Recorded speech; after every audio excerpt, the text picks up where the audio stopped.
Hello everyone and welcome to my very first Star Wars What If video. I will come out with lots more in the future, and I actually have one that has been requested that I should upload after this video, and comment any what ifs you guys have for me. And from now on I'll be trying to post daily besides the weekend, so I'm shooting for 5 videos a week starting next week. But anyway, on to what if Maul took on Ezra as an apprentice. Lately I've been watching Rebels, and after season 2 a thought crossed my mind. What if Maul took on Ezra as an apprentice? So as we know, after Order 66, Maul fled and somehow got in contact and became allies with Kira, or Han Solo's ex-girlfriend in Solo, if you didn't know. But at some point, Maul was left abandoned on Malachor, and hopefully, if there's a second Solo movie, that would reveal how Maul got to Malachor. But anyway, before that, Maul was looking for an apprentice has been looking for an apprentice ever since his brother died.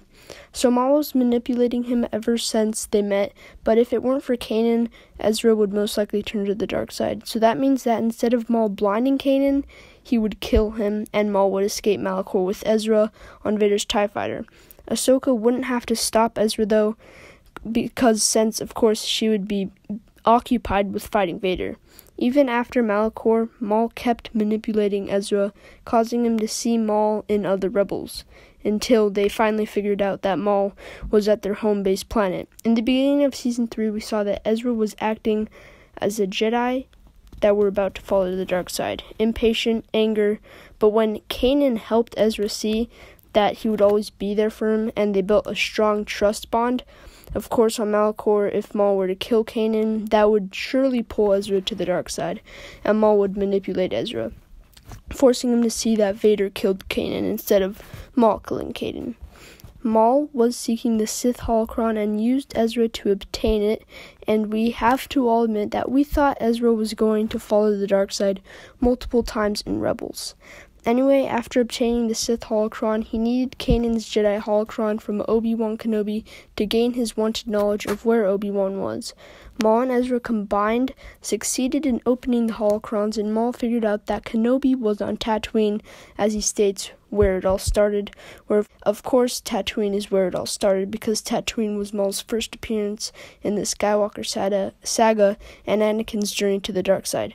Besides that, Ezra would also have the dark saber, or at least shared with Maul, and if Ezra became Maul's apprentice on Malachor and Kanan died, Sabine wouldn't get possession of the dark saber, leading to that somehow, we don't know how yet, but Moff Gideon would probably not get possession of the dark saber, because Maul would still have it, instead of Sabine Wren having it, and the Mandalorian story would be completely changed in Season 2.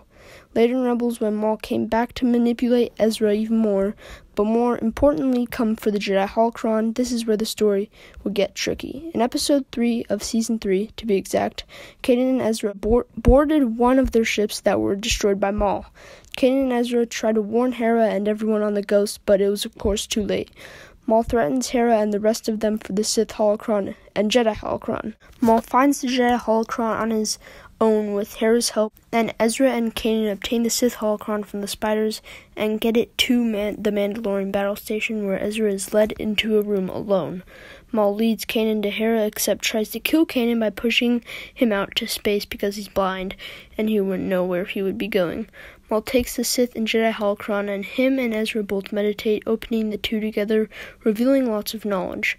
But in the alternate reality where Maul kills Kanan and takes on Ezra as an apprentice, the story's completely different.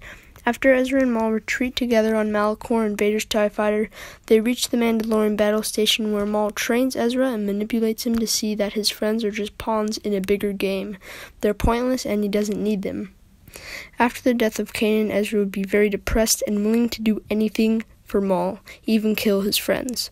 Maul trains Ezra, and at one point Ezra's lightsaber becomes corrupted, and Ezra now wields a red lightsaber.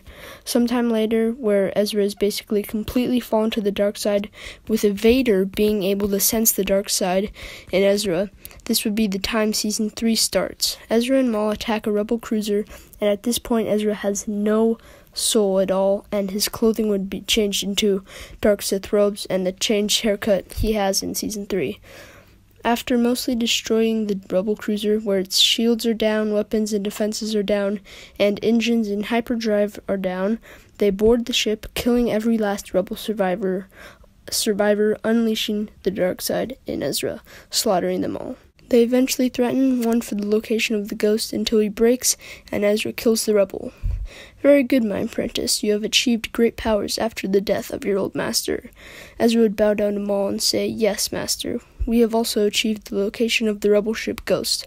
They would return back to the Mandalorian base, and Ezra would go on by himself with the Mandalorian ship and accelerate to the Ghost coordinates on his first solo mission as a Sith. He would reach the coordinates and jump out of hyperspace. We have a ship coming in on our radar, Hera would say, and Ezra would reply to Hera, this is Spectre 6, permission to board. Hera would allow him in, telling the crew that Ezra is finally back. Ezra would walk onto the Ghost and would be greeted by everyone. Ezra would be taught by Maul a way to temporarily get rid of Sith Yellow Eyes, and he would lie about everything that Maul captured him, Maul tried to manipulate him to the dark side, and that he barely escaped in one of Maul's ships. He would then enter Kanan's old room, and nothing changed because no one moved anything, except Chopper's inside, mourning for Kanan. Hey Chop, Ezra would say, and Chopper would beep happily, but Ezra would crumple the droid into a tiny ball, then slicing him in half after that. I never liked you anyway. And he picks up Kanan's Jedi holocron and opens it, revealing Obi-Wan Kenobi's message after Order 66. Sabine would enter and see Ezra watching the holocron. She would say his name, and he would look at her with his Sith yellow eyes, and she would be freaked out by them. Ezra would close the holocron and set it aside, and Ezra would come closer to her as she would back away, reaching for her gun. I'm sorry, you weren't supposed to see that, Ezra would say, and force choke Sabine, lifting her off the ground and quickly pulling her to him in the air, igniting his red lightsaber and stabbing her through the chest, killing her. I'm sorry, Sabine, and shutting off his lightsaber, letting Sabine fall to the floor dead. Ezra finds Zeb and Hera in the cockpit, going along with their day, and Ezra enters, causing both of them to turn their backs. Zeb looks him in the eye, looking at the yellow eyes. You okay, buddy? Ezra would then quickly ignite his lightsaber, chopping Zeb's head off clean. Ezra, what are you doing? I'm helping my master. Maul? And Ezra would destroy the control panel, giving her no way to fly the ship anymore, cutting off her hands, then stabbing her in the chest. Ezra exits the Ghost, entering the Mandalorian ship, and aiming at the Ghost. He fires until the entire thing is destroyed, leaving no survivors, if anyone survived, and no way of help or transportation, returning to Maul, giving him the holocron. It is done, Master. Very good. And they both proceed to open them and gain their knowledge from the two holocrons. I really hope you guys enjoyed my very first Star Wars What If, and comment if you guys want me to make a part 2 for what if Ezra fell to the dark side and became Maul's apprentice, because I'm still watching Rebels, and I'm not to the part where Maul fights Kenobi. So comment if you want me to do a part 2 on this series, and make sure to comment also any what ifs you guys would like to see, and may the Force be with you.